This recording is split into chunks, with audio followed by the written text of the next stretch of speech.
یہ تو آپ نے کہا کہ جو باقی کے 3 ساڑھے 3 ماہ گزرے ہیں وہ آپ کے اطمینان تھا کہ آپ نے اپنے لیڈر کو دیکھا ہوا ہے. ہاں وہ اس کے بعد ہمیں الحمدللہ بڑی ہمت آ گئی تھی تقریباً. کیوں اس میں یہ تھا نا کہ بعض عام ایک تھانوں والے تھے نا، وہ 10 دن 15 دن رہ کے نا وہ جا رہے تھے، اور ہم لوگ وہیں پر اور ہماری کوئی سنائی نہیں ہو رہی. ہم لوگ زیادہ پریشان ہو گئے تھے. پھر جو ہمارا وہ جیل کا سرٹیفکیٹ دیکھتا تھا نا، وہ کہتا تھا بس آپ ادھر ہی ختم ہے، آپ باہر دنیا دیکھ ہی نہیں سکتے، کیونکہ اس میں غداری ہے، بغاوت ہے، 780 لگی ہے، پی پی سی لگی ہوئی ہے، اور پتہ نہیں کون کون سی. لیکن آپ کو امید تھی آپ باہر جائیں گے؟ تھوڑی بہت اس لیے امید تھی کہ سیاسی پرچہ سیاسی ہوتا ہے، اور پھر ہم لوگ بے گناہ تھے. سب سے بڑی بات ہے جب ہم سے پوچھنے آتے تھے نا بڑے بھائی جان، تو ہم نے ان کو ایسے ہی کہا، ہم نے بولا سر کوئی ہمیں ایسا کوئی چیز دکھائے جس سے ہم نے آپ کو کوئی نقصان دیا ہو. کوئی ایک ہاتھ میں ایک پتھر دکھا دیں، کوئی ہاتھ میں ڈنڈا دکھا دیں، کچھ بھی دکھا دینا، پھر ہم جتنی جیل بھی ملتی ہے پھر وہ ہمارا نصیب ہے. تو فوٹو ہیں ہمارے پاس، آپ کے پاس بالکل ہمارے فوٹو ہیں، لیکن آپ یہ دیکھیں نا اس فوٹو میں ہم یا ویڈیو بنا رہے ہیں یا کچھ ایسے کر رہے ہیں، ہم تو کچھ وہ تو نہیں کر رہے، مزاحمت تو نہیں کر رہے. پھر یہ ہے کہ آرمی وہاں سے پھر یہ ہے کہ اڈیالہ جیل سے بھی بندے لے کے گئی تھی 102 مختلف اقسام کے.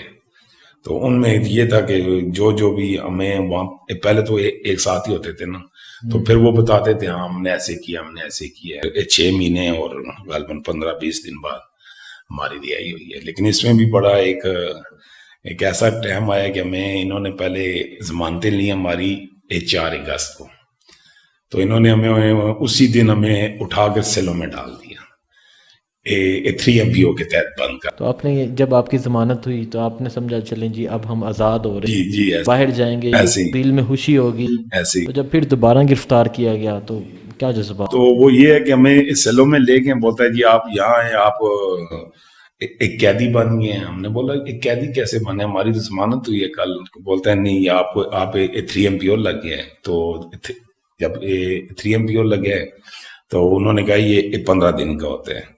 تو پہلی بار تھی، ہمیں تو نہیں تھا پتا 3 MPO کیا ہوتا ہے، کیونکہ سیاسی ہم تو پہلی باری جیل کاٹ رہے تھے. پھر وہ جب 15 دن پورے ہوئے پھر پتہ چلا جی اسلام آباد کے مجسٹریٹ نے لگا دیا ہے MPO. پھر جب وہ کاٹے 15 دن تو پھر پتہ چلا دوبارہ راول پنڈی والوں نے لگا دیا. جب وہ 15 دن ہمارے وکیلوں نے بہت بھاگ دوڑ کی تو پھر ہمیں رات کو 3 بجے اٹھایا گیا اور ہمیں کہتے ہیں کہ چلے آپ کی رہائی ہے. تو جیسے ہم رہائی کے چکروں میں باہر گئے تو آگے ایٹ کے نوجوان کھڑے تھے، انہوں نے ہمیں ایک گن پوائنٹ میں گاڑی میں بٹھایا تو ہمیں سیدھا گجرات جیل لے گئے. وہاں پر ہمیں تقریباً 1 ہفتہ گزرنا پڑا.